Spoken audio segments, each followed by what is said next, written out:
Parvati Haddal. I am taking social studies for 6th and 7th standard. Today I am doing the session for the 6th standard. 6th standard, you are new to the social studies. So far you learned the EVS. In the EVS, science and social studies lessons were together in one textbook. But 6th onwards, social studies and science were separate. In the 6th social studies, in the first sem you are having nearly 12 lessons, and in the second sem you are having 13 lessons. Little bit portion is vast, but don't take the tension. You will get practice of this one. As the country, you know, this country is locked down, we can't start the school, and children are wasting their time here and there. To make the children start valuable, more productive, we are starting the online classes. Time is very precious, you should not waste that one. So, if children are engaging in the study work and engaging in the syllabus and all means, where they can spend their quality time. So, today I am going to start the first lesson in the history. That lesson is Introduction to History. First we know that what is history, why do you want to study the history, how they are going to write. These 3 points I am going to explain in this lesson. And end of the session I am going to give you assignment. Some little questions based on these points only I am giving. You have to write that one. You are not having textbook. Even though you are listening the session very carefully, means you are able to write that assignments. And that assignments are compulsory for all the students. After reopening of the school, we are going to check that one, and depending on that assignments only, we are giving the internal marks. As you know that the first sem and second sem we are having the internal marks. Based on this one only we are giving the internal marks. So you have to write it.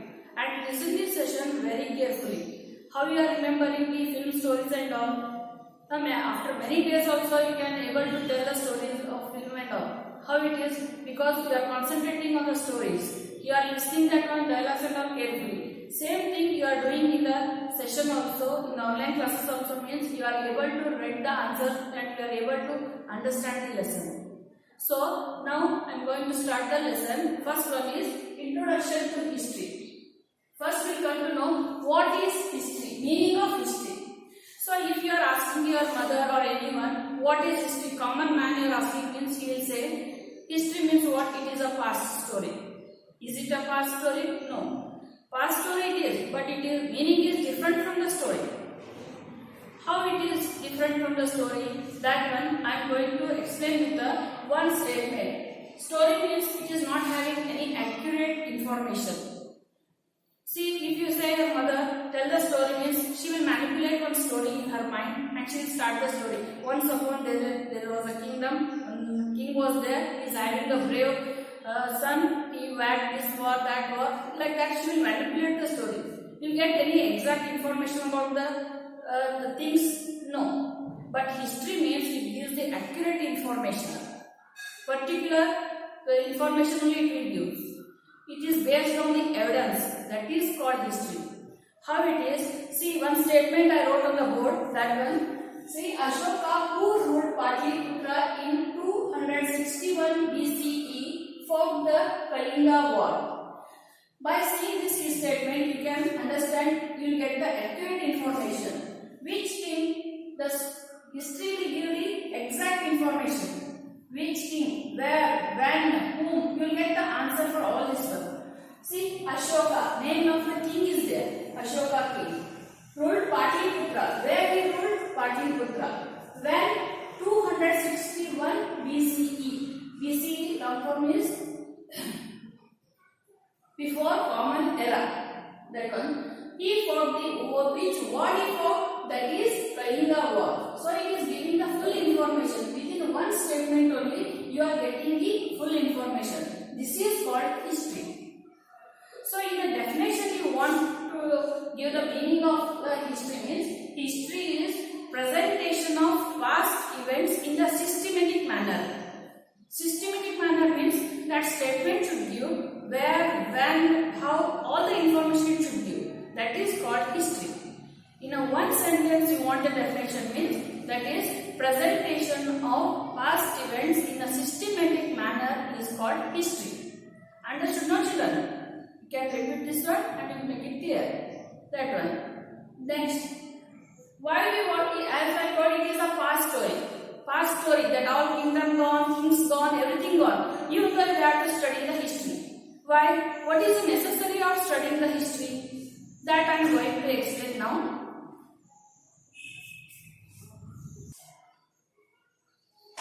Even though it is a past event, we have to study the history. We have to learn the history.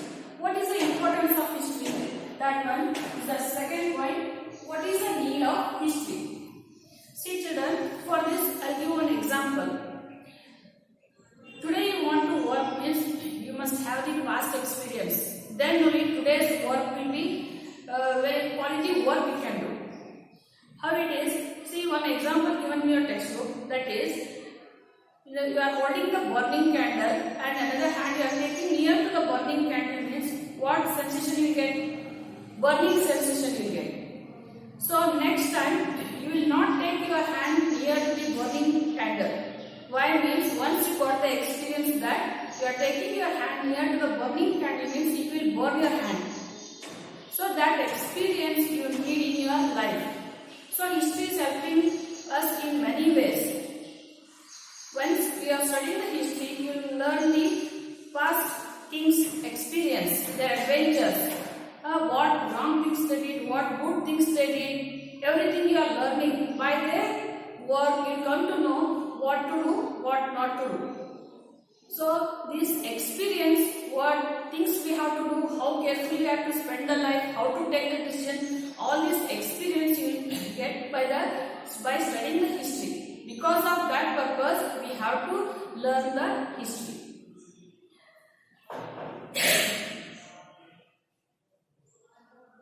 So,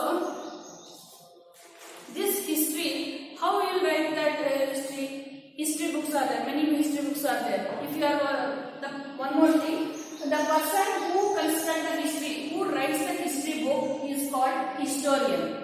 If you are going to any historian telling the story that once my mother said there was a king, he had a big king palace and all, means he will write that in a history book? No, that he can't write. Because while writing the history, we need some evidences. History is based on the evidences. So, we need some sources for that. Then only we can write that history, because history gives the particular information I said. It is accurate information. So, you need the sources also. That points I wrote on the board, children. Listen that one. See here.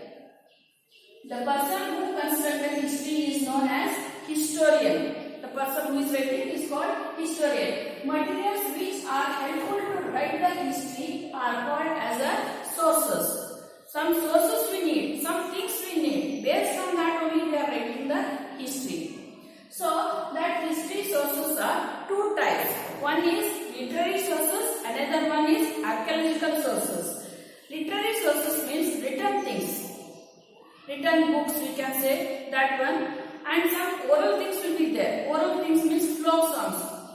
You might have seen that grandmas and all, they are singing some songs, old songs. From that also we get some history knowledge.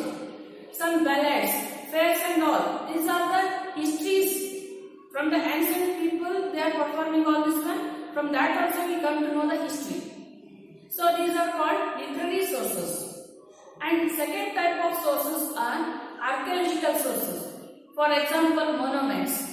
Golconda is there, Mysore Palace is there, Taj Mahal is there. These are all called archaeologicals.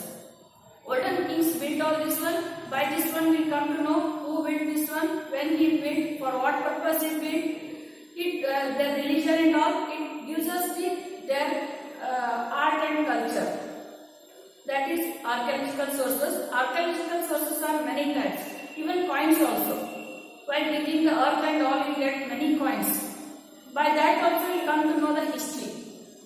Which king's coin it is, what type of king he was. If it is golden coin means you come to know that king was very rich, that kingdom was very rich.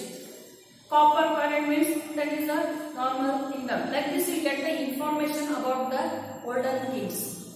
And sometimes while digging the earth we get some artifacts. For example, piece of pots, ornaments, and some god statues and all we get. By this also we come come to know the history of the past kingdom.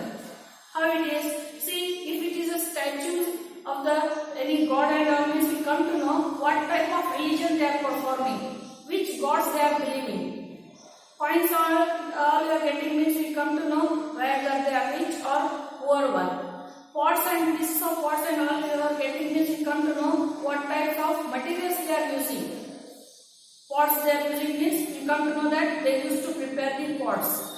All the things you will get this one. So based on these sources only, the historians are writing the history.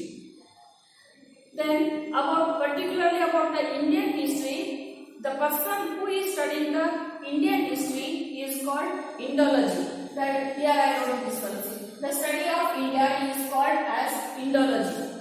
And the first person who started writing the history is Herodotus. So he is called as a father of history is called Herodotus. He is from the Greek country. Remember it. He is from the Greek country. See children, before that also many things they are having writers in the kingdom. Whatever achievements they are doing, whatever monuments they are building, all that one they used to write in their book. But they were not systematic. As earlier I said, history is a systematic presentation of the past events. So they were not writing in a systematic manner. This Herodotus is the first person who started writing the history. He only told to the world that how to write the history books, how it should be in a systematic manner. It should give all the information. So first time he given the idea to the public, to the world. So he is called as a father of the history.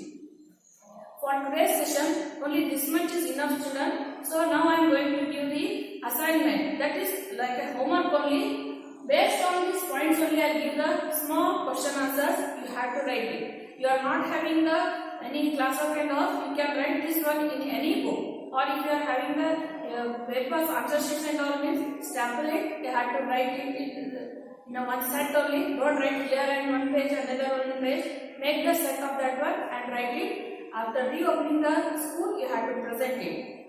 And you are getting the internal marks on it. Okay? Take down the assignments now.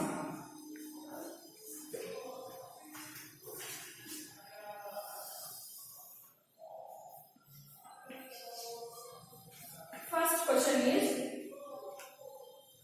who is called father of history?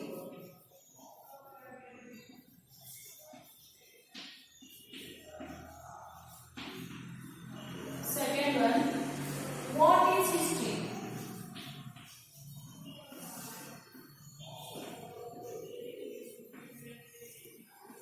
Third one, what is Indology?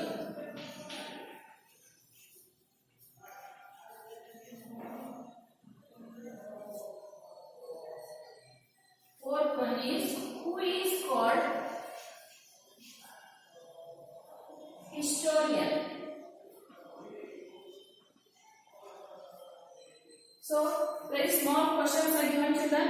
For today's session, this much is enough. You write these questions. So, if you are having any doubt means you are having my contact number and contact time. But in that timing, you can call me. Thank you.